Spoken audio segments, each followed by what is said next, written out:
Good evening, gorgeous flower pots. It's Wednesday and it is time for night time with me, your Auntie Nelly. How are we all? Good evening. Give me a like, give me a love and give me a share. That's a like, that's a love, that's a share. Please let me know where you're watching me from.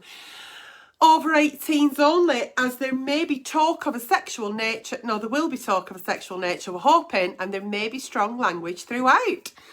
I'm not feeling that clever. At about 7:45, I went really cold. And I mean really cold, which is really unusual for your Auntie Nelly, because I'm always hot. But I went really cold and I can't get warm. And I feel a bit funny. So anyway, here we are anyway. So it's time for me to do tonight's nighttime with Nelly. What will be in the box? We don't know. But we'll open up the inbox if you've never seen one before. And people write into the page. And a problem shared is usually a problem. I really don't feel well. I really don't feel well. What else do I need to say? So, any advice I do give on tonight's show is purely for entertainment purposes. And if anybody comments on your comments with prize, giveaway, competition, gift, it's a scam. Don't fall for it. Get it reported. So, good evening, Helen Weaver in Telford. Good evening, Anne-Marie. Good evening, Lindsay Ines. Good evening, Yvonne Bent. Hello. You lovely lady also. Hello, Claire Croft in Basingstoke. Good morning, good afternoon, good evening, wherever you may be watching me from. I'm Patricia Byrne in Dublin. Tina Coates says, I'm just over the valley in Todmorden. Zara Jane says, hi Nelly, you're a gorgeous lady. This gorgeous lady is feeling a little bit under the weather. I wonder whether it's just because the weather's changed and it is absolutely freezing. Maybe it's that. Had a wonderful day today. Been down at my boutique there at headquarters at Ruby and Daisy, and had a really exciting day today. So me and the designers have sat down and we've actually gone through a brand new collection for your Auntie Nelly. So hopefully we'll be able to showcase that very soon. It's all going into production. So there we go. So it's Wednesday night. It's time for night time with Nelly. And without further ado, shall we just get going? Shall we just get going? Okay, we should.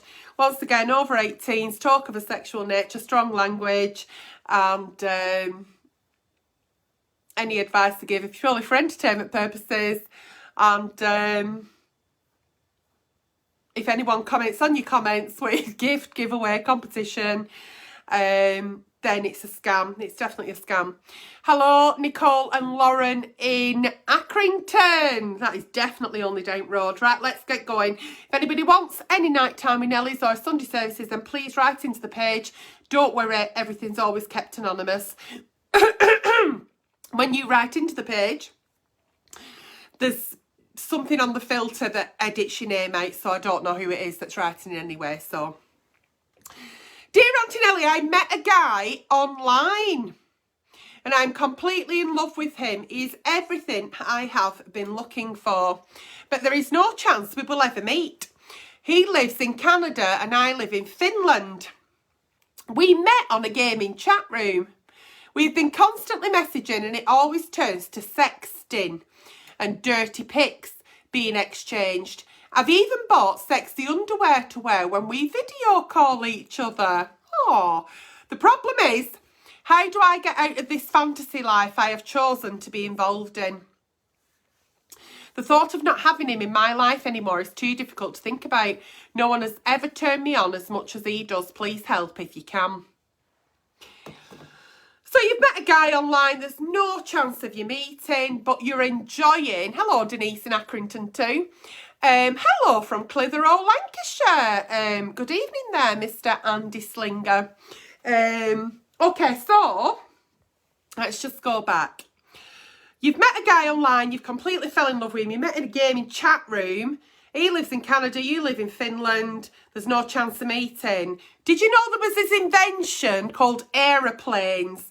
So you might meet, who knows? We've been constantly messaging, you've been sexting, dirty pics, videos being exchanged, you've bought sexy underwear to do FaceTime.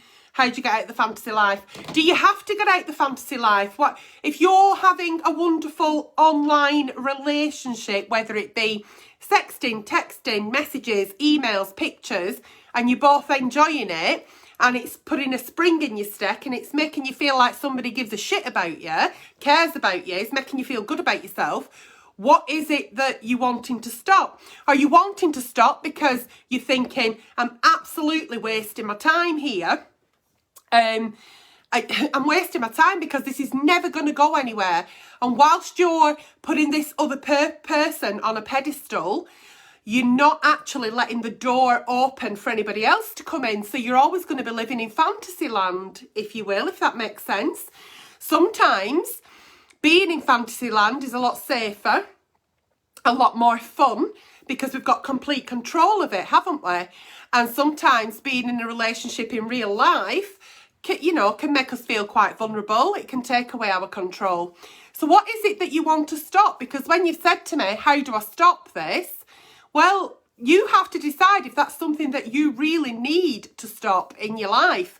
If it's no longer serving you, then let it go.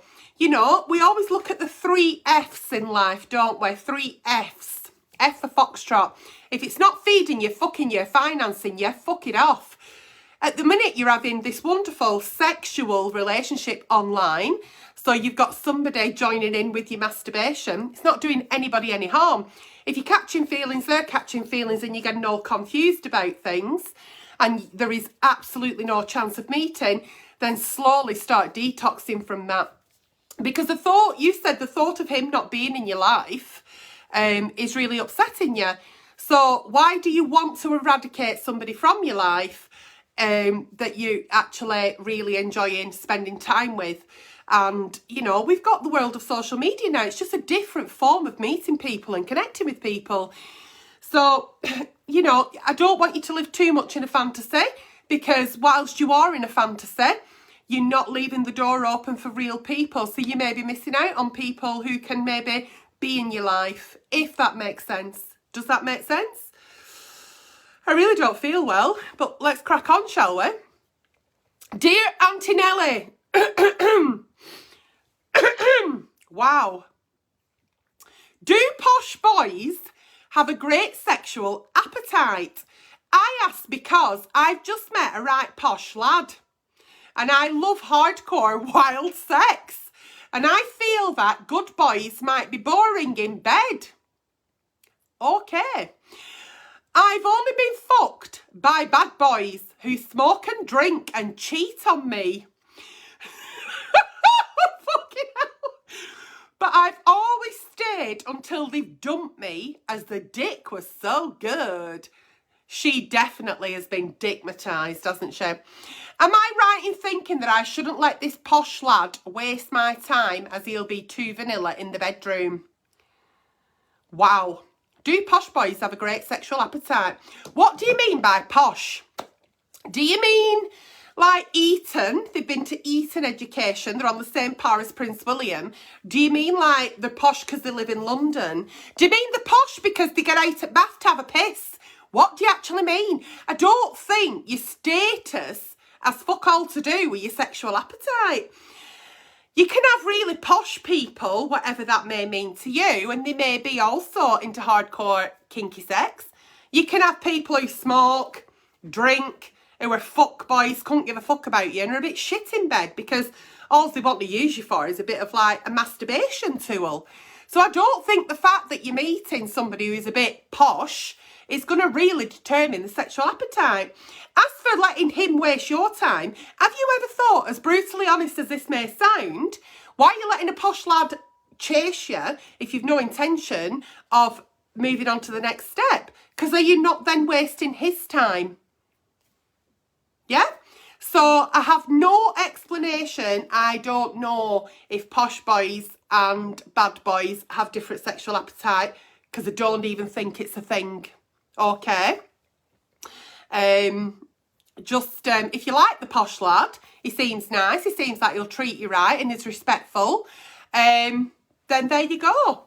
Give it a go and see. But, your sexual appetite, I don't think Okay, I don't think it like determines your status in life. Yeah? Yeah. And next time you hear a lad that's cheating on you, dump him before he dumps you. Moving on. Hi, Auntie Nelly. My boyfriend just recently told me he doesn't recall ever waking... Oh, Christ, on a bike. Ever waking me up to have sex in the middle of the night. This has happened a lot. Capital letters. He wakes up by kissing my neck, then we'll have sex, and it's usually better than usual, and then we go back to sleep. He was shocked and surprised when I made a joke about him doing that, and he was dead honest when he said, I've never done that.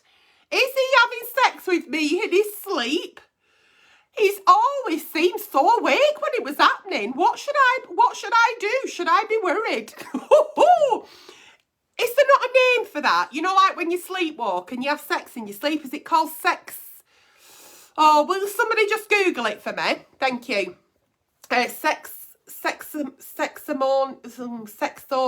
Oh God, I did a sexual therapy course, and there is a sexomia or something like that. I can't remember. I'm not firing on all cylinders. I haven't done since about 27.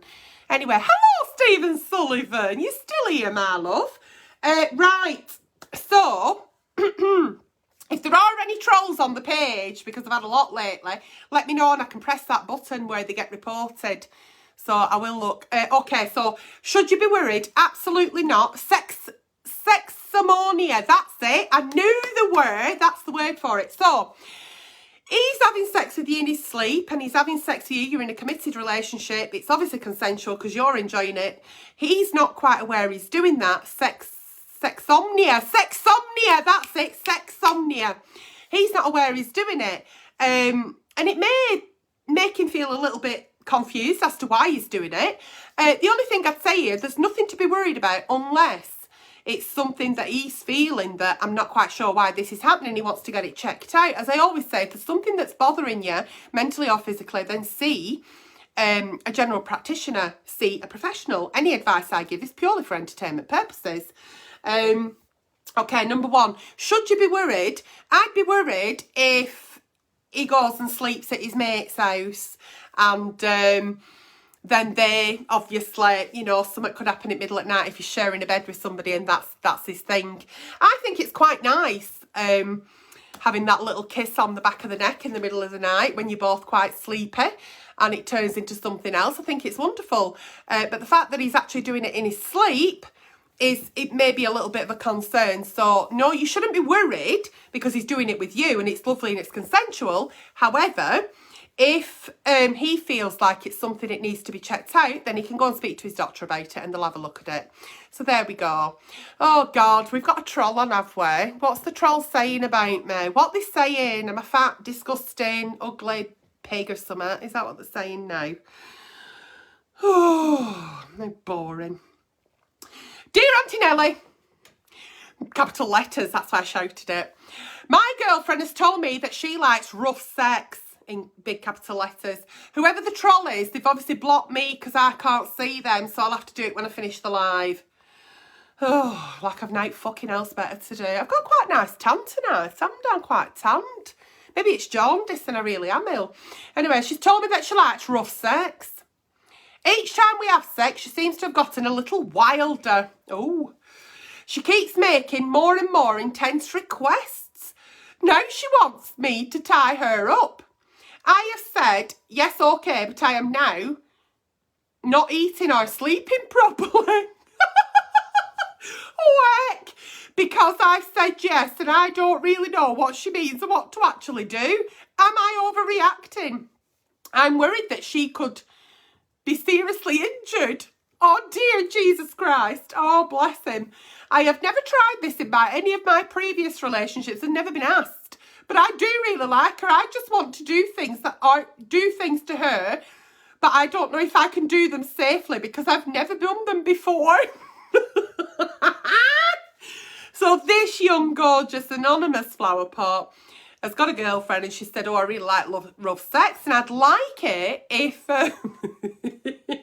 I'd like it if you tied me up. And he's gone, yeah, all right then. And now he's shitting himself thinking, oh, for fuck's sake, she wants tying up and I don't know what to do. I don't know where I'm going to buy rope from. Do not panic. When we start doing things which is a little bit of role play, we start doing things we're not quite sure of, we don't have to get the Kama Sutra out, we don't have to watch porn. You could start by doing so simple. Have you got any ties? Have you got any ties? Have you got any silk scarves? Have you got your dressing gown cord? Anything like that you could just maybe place their hands up, and they don't even have to be tied separately. They can be tied together above her head. So small things, or just be honest with her and say, listen, I really like you and I want to make you happy and I want to satisfy you in the bedroom, but I've never tied anybody up. Will you show me how? Show me how you like it, because I want to make you happy and I want to make you satisfied. So will you show me? Because I want to do this in order for us to have a fulfilling sex life, and I want to try it. I'm just a bit scared because I've never done it before, and when I do tie you up, I'm scared that I might tie your hands too tightly or it might hurt you. Show me what you mean. And I think nobody comes with a manual, and I think it's so important when we're with a new partner and you're trying out new things in the bedroom, or you're trying to do things you've never done before, because people have different tastes, desires and needs and wants, that it's so nice to be able to hear from your partner, I want to do that, but I don't know how to do it. Will you show me how you like it? And then it'll all fall into place. So don't be scared. Have your tea, have a good night's sleep, and then have a bit of a chat and you're going to be fine. Moving on. I can't see any of the troll messages. So the trolls are on, as your comments are telling me, but I can't see them. And that's fine, because they've obviously blocked me. But my Facebook manager has just WhatsApped me, because I can see the WhatsApp, and she's on it. So don't panic, don't feed the trolls. She'll sort it and they'll fuck off back under the bridge they've come from. Dear Auntie Nelly, I would like to have a question. I would like to ask a question. I would like to ask a question for Wednesday, but anonymous, please. I'm really struggling financially, and I know lots of people are. I'm using food banks and local food boxes quite regularly. The thing is, I am thinking about looking at part-time work and considering escorting. Don't judge me. Oh, I wouldn't judge you. Don't judge me, but what advice would you give me to stay safe? I'm typing this, sat on a fortune, as you will be reading this out, sat on a fortune. Love you. I've never actually thought about my vagina that I'm sat on talking to you being a fortune. And I suppose it depends how you look at it. I mean, I don't really look at mine that often.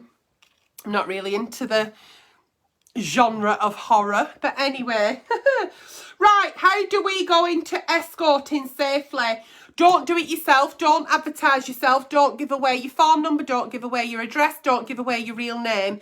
Sign up with an escorting agency who do all the background checks for you. They'll make sure that you're meeting in a public place. Most of the clients that they use have already been screened, so you're safe. Also, they will take a percentage of your take-ins, but that's far safer, isn't it, than you having to do all that yourself. And number two, well, that's probably 1, 2, 3 and 4, only do what you feel comfortable in doing. So you could sign up to an agency and say, I want to spend an evening with a man, you know, I want to be a companion for somebody, I want to go out for dinner with somebody. I think when you decide whether you're going to sleep with him for money, I think that's between you two, because I think it's illegal for the agency to actually advertise that they do that. So just be as careful as possible. But I think being with a reputable agency, you know, looking at their testimonials, maybe speaking to people who work for them, exactly what is the procedure, and that's how you're going to keep as safe as possible. Advertising yourself at Yellow Pages. Today's Yellow Pages is Snapchat, I believe, or TikTok or Instagram even. But I wouldn't say that's going to be safe. But whereas these reputable agencies, they will check people out. They will do background checks. They will know where you are at all times. They check in on you. They will make sure that you're safe after the hour's up, etc., etc. So please, please, please, that's absolutely fine. I'm not here to judge you. Absolutely not. We all have to put milk on our cornflakes. But yeah, there's absolutely nothing wrong with thinking about doing escorting, but that is the only way you're going to keep safe. And I would say Google it, have a look online, have a look at all these reputable agencies, have telephone conversations with them, ask them the procedure, you know, and if you're feeling then that you're feeling a little bit like, yeah, I feel comfortable doing that, then crack on, flower. Crack on, flower. There's no judgment here. There's never any judgment here on a Wednesday night. There's never any judgment here any day of the week. I'm not a judgmental person. Dear Auntie Nelly, I started seeing this amazing girl from work a few weeks ago. I am so attracted to her physically and as a person. She's got it all. Ooh. My problem is the sex is so bad. Oh, heck. It's the worst sex I've ever had in my life.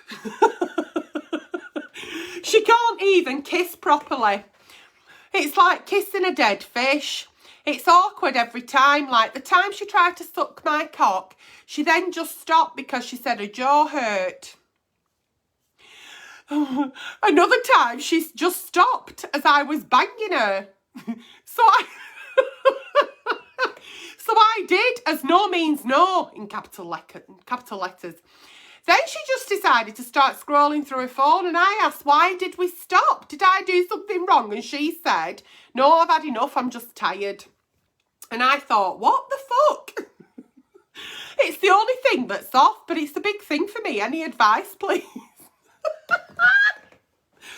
Sometimes we can get on really well with somebody and we can have fantastic conversations and have really good fun with somebody. We can find them really attractive, but we may not be compatible in the bedroom. It might not just have the fireworks you're looking for. I always say you're only as good as the person you're fucking. So if you've had a really good fuck, it's because you're good and they're good together. There may not be any chemistry in this sexual side of the relationship, but everything else might be. Oh my God. Can you imagine though? Just like, why did we have to stop then? Oh, I'm just tired. I've just had enough. And like, she's sucking your cock and then she just stops. And why do you stop? Well, my jaw hurts. I mean, it sounds to me like she's very honest, is the girl, because there's plenty of times when our jaws well hurt. Or what about when we have to change hands? Yeah, oh fuck, yeah. There's lots of times we just want to stop and we don't. So kudos to her for just going, oh yeah, I'm just tired now, I'm just tired. And my jaw hurts. Yeah, fair enough, fair enough. There is no sexual chemistry in this relationship. Sounds to me like you're flogging a dead horse. I don't think she's feeling the chemistry. You're not feeling the chemistry because you're trying, but I don't think there's any sexual chemistry. And sometimes that's okay. You can just decide to just be friends. Because if sex is really important in your relationship, then there needs to be that desire there, that passion there. And even though you can find people extremely attractive, it doesn't mean that you'd want to have sex with them. They may just not be the person that would do it for you. You may find somebody who's nowhere near as attractive, but they might do it for you in the bedroom. It might be absolutely wonderful and fireworks and everything. So I think just because you think you've met this girl, she's absolutely brilliant, you love spending time with her, if things aren't right in the bedroom and you want there to be lots of bedroom Olympics, then she's not the girl for you. And to be honest with you, mate, it don't sound like you're the lad for her either. So move on. Move on. If you can, break up amicably and remain friends. Yeah? Okie dokie. She just stopped because she said her jaw hurt. That's right, tickled me that. Anyway, dear Auntie Nelly, I don't know who else to ask, but is it safe to have sex with my partner whilst I'm pregnant? Is it also safe to use sex toys? I've checked the internet, but I don't trust it. I trust you though. Oh, you've checked the internet. Hello, Mickey Sharky, my darling. Are you feeling better? Are you out to hospital? How are you feeling? You check the internet, and the NHS will have a fantastic website that'll tell you if it's safe to have sex when pregnant and if it's safe to like use sex toys. You've probably read that and thought, no, I'll go and ask her that goes live on a Wednesday night and just gives advice for entertainment purposes. That's the real problem. Okay, so you don't trust the answers, but I do trust what you say. I want to have sex, but don't want to hurt my baby. Please help us. I'm so frustrated. Thanks. It's absolutely safe to have sexual intercourse when expecting. It's absolutely safe to use sex toys when expecting. It's also absolutely safe to have an orgasm when expecting. The only thing I would suggest is, because you're pregnant, I don't know how heavily pregnant you are, you may have to change positions a little bit. So maybe you can't do the missionary position after a little bit because your belly will be in the way and then you might be squashing your belly. Or so I think maybe changing to maybe you going on top of your partner. But believe me, there is no cock on... Oh, heck. There is no... That's just my... Facebook manager said she's done what she's had to do, so that's good. I don't have to do it. There is no cock on God's green earth that is going to go inside your vagina and right through to the uterus and right through to the baby. So please, please, please do trust websites like the NHS website, which will give you some fantastic advice. That's what it's there for, over what I say. But yes, is it safe to have sex when pregnant? Yes. Is it safe to use sex toys? Absolutely. And is it safe to have an orgasm? Yes, absolutely. You crack on and enjoy your pregnancy, and I wish you the best of luck. Was that the last one? That was the last, dear Auntie Nelly, of this evening. We've got flashing lights. I don't know why we've got fucking flashing lights. Jesus Christ. So on that note, if anybody, I'm going to switch that off. If anybody comments on your comments with prize, gift, giveaway, it's a scam, don't fall for it, get it reported. Do not worry about the trolls, honestly. It's water off a duck's back with me. It doesn't bother me, so don't let it bother you. I'm now going to go away and have a very hot drink because I'm not feeling very well at all and I'm actually losing my voice. Shit, innit? Any nighttime with Ellie's or Sunday services, please keep writing into the page. Please write into the page. Everything's anonymous. Any advice I've given has been for entertainment purposes, and it is an over 18 show because there was strong language throughout and talk of a sexual nature. And I will see you all again very, very soon. Good night and God bless.